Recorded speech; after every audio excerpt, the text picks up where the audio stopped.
Kita berdoa.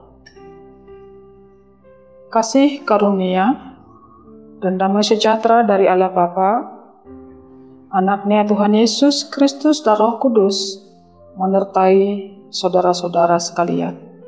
Amin. Selamat Natal bagi kita semua. Saudara-saudaraku yang dikasihi oleh Tuhan Yesus Kristus, firman Tuhan yang menjadi kehidupan kita.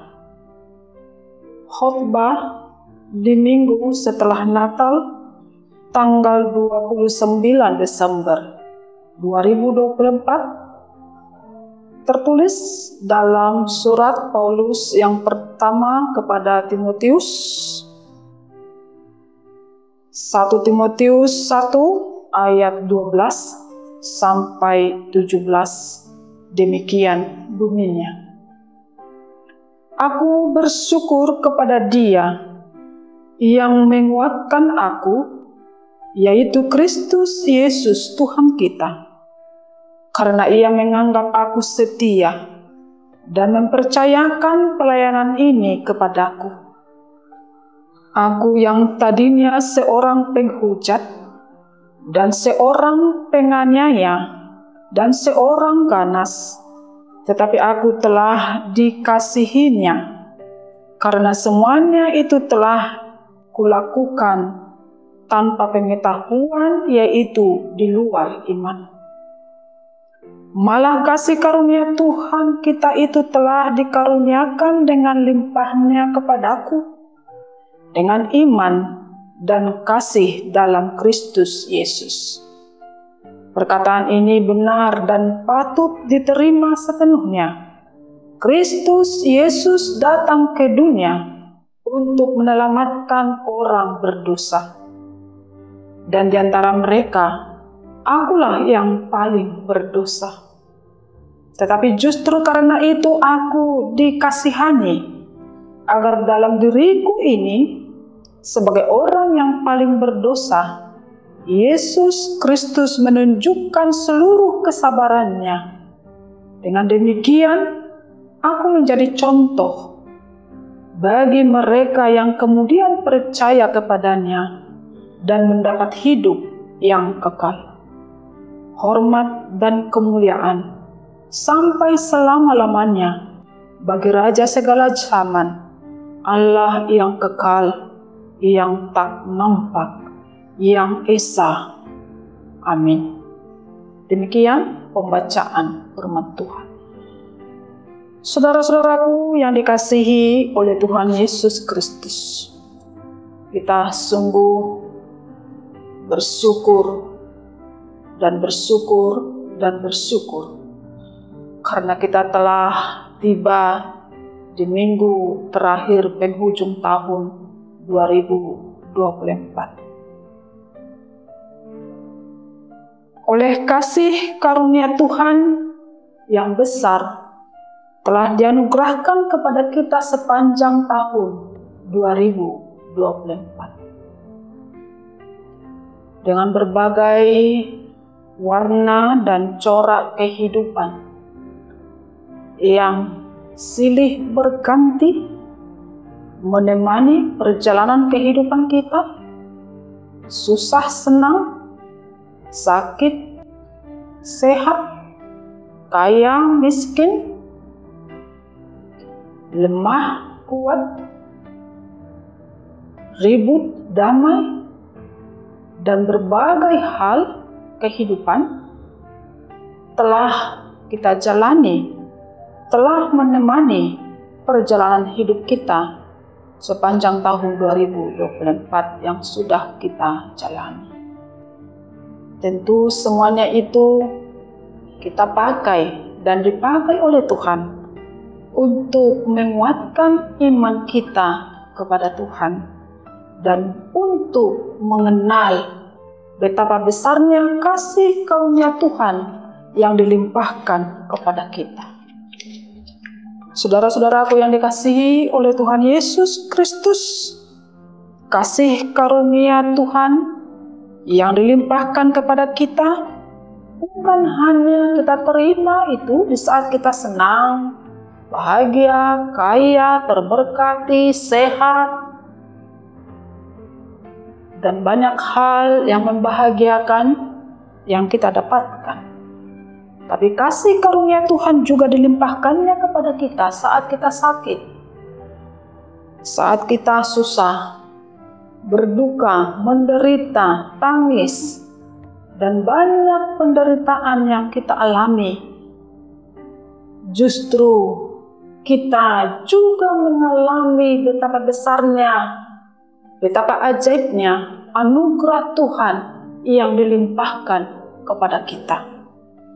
Karena itu saudara-saudaraku yang dikasihi Tuhan Yesus, patutlah kita mengamini dan menghidupi apa yang dikatakan oleh Rasul Paulus dalam 1 Tesalonika pasal yang kelima ayat 18 dikatakan, mengucap syukurlah dalam segala hal, sebab itulah yang dikehendaki Allah di dalam Kristus Yesus bagi kamu. Mengucap syukur dalam segala hal, dalam susah, dalam senang, dalam luka, dalam suka, dalam sakit, dalam sehat, dalam kaya dan miskin. Mengucap syukurlah dalam semuanya itu, karena itulah yang dikehendaki Allah dalam Kristus Yesus bagi kita. Saudara-saudaraku yang dikasihi oleh Tuhan Yesus Kristus, demikianlah Rasul Paulus dalam firman Tuhan di minggu ini. Ungkapan syukur, rasa syukur telah dia beritakan dalam firman Tuhan di minggu ini. Ada 3 hal yang mau kita hidupi, yang mau kita nikmati dari firman Tuhan di minggu ini. Yang pertama, Rasul Paulus memulai ungkapan syukurnya dengan mengatakan ayat 12, aku bersyukur kepada Dia yang menguatkan aku, yaitu Kristus Yesus Tuhan kita, karena Ia menganggap aku setia dan mempercayakan pelayanan ini kepadaku. Rasul Paulus bersyukur, mengungkapkan rasa syukur atas kasih karunia Allah yang telah dianugerahkan kepada dia, di mana dia telah dilayakkan dan dipantaskan oleh Tuhan menjadi pelayannya. Pelayan Tuhan itu bukanlah berasal dari dirinya, bukan hasil usahanya, bukan pemberian Tuhan. Menjadi pelayan Tuhan itu merupakan anugerah pemberiannya kepada yang telah dilayakkan dan dipantaskan untuk tugas itu. Kalau ada orang yang mengusahakan, yang bekerja keras, meraih menjadi seorang pelayan Tuhan, itu tidak akan bertahan. Karena menjadi pelayan Tuhan itulah merupakan anugerah pemberian Tuhan kepada kita. Karena itu saudara-saudaraku, Rasul Paulus selalu fokus kepada Kristus dalam tugas pelayanannya. Karena dia memperoleh kelayakan, memperoleh kesetiaan, memperoleh kepantasan menjadi pelayannya. Dia sungguh fokus kepada Kristus selama dia mengemban tugas pelayanan sebagai hamba Kristus. Yang kedua, ungkapan rasa syukur Rasul Paulus semakin besar ketika dia mengalami anugerah secara ajaib, di mana dia adalah seorang yang berdosa, penganiaya, penghujat, seorang yang ganas, yang sudah rusak hidupnya, pembenci Tuhan, pembenci orang-orang yang datang memuji Tuhan, telah memperoleh anugerah yang ajaib.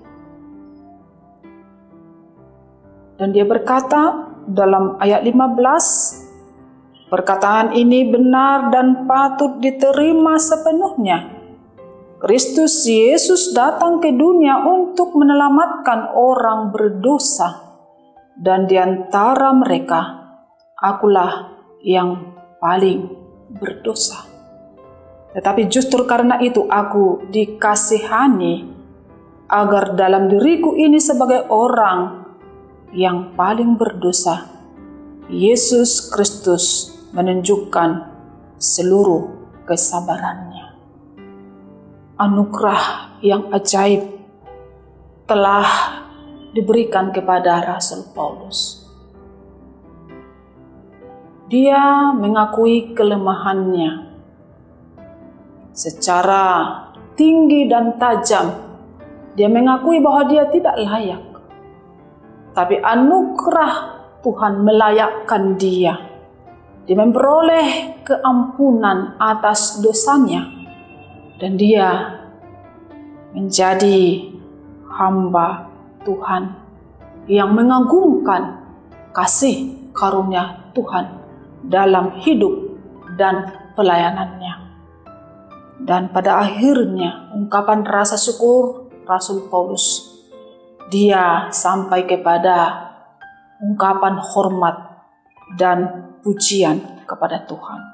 Dalam ayat 17 dikatakan, hormat dan kemuliaan sampai selama-lamanya bagi Raja segala zaman, Allah yang kekal, yang tak nampak, yang esa. Dia memuji Tuhan, memberi kemuliaan bagi Tuhan, memberi hormat kepada Tuhan sampai selama-lamanya, Allah yang kekal bagi hidupnya.